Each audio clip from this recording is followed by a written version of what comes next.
मैंने भी बच्चा लोग बुलाया था और वकील प्रसाद के गली से आगे वहाँ एक विधिवत स्टूडियो का उद्घाटन हुआ था। और कला के लिए तो हम लोग बराबर ही, हमारी पार्टी में कि कला के लिए जो भी युवा हैं या जो भी आप लोग अभी संघर्ष कर रहे हैं शिवहर में, उतना आप लोग को मदद नहीं मिलता है, हर सरकार से हो या आम जनता से हो, लेकिन फिर भी आपके जज्बा को हम सलाम करते हैं कि आप लोग इतना कुछ होते हुए भी इस चीज में लगे रहते हैं। मुझे बड़ी खुशी होती है जब अमन का आता है मेरे ऊपर, बराबर ये मेरे व्हाट्सएप पर देता है और मैं उसको बराबर लाइक करता भी रहता हूँ।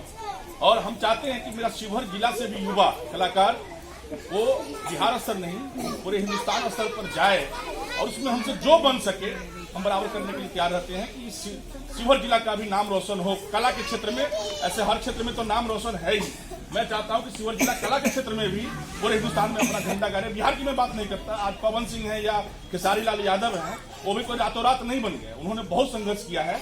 और मैं आप लोग को एक ही उपदेश देता हूं कि संघर्ष से कभी हारना नहीं चाहिए, संघर्ष करने वाले की जीत होती है, आज नहीं तो कल मुकाम तो मिलेगा आपको।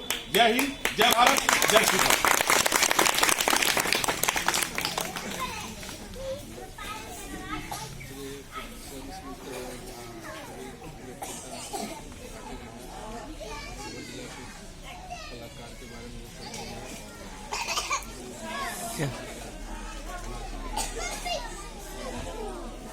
भाजपा के जिला अध्यक्ष श्री विजय कुमार पांडे जी अभी जो उन्होंने बताया कि शिवहर जिला हर क्षेत्र में भारत लेवल पर अपना कुछ नाम रोशन कर रहे हैं।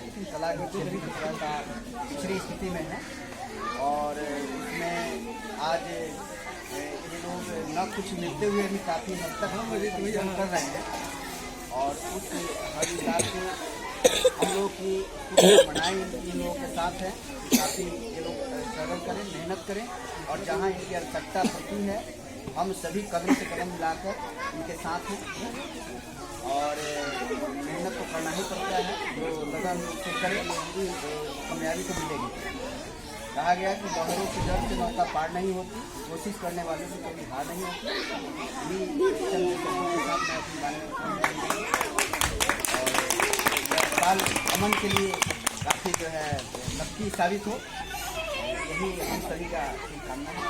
तालिया तो आपका कहना है जो भी कलाकार जो भी लाइन है या शिवहर जिला के या हम आगे मेहनत करें और आगे जी बड़ा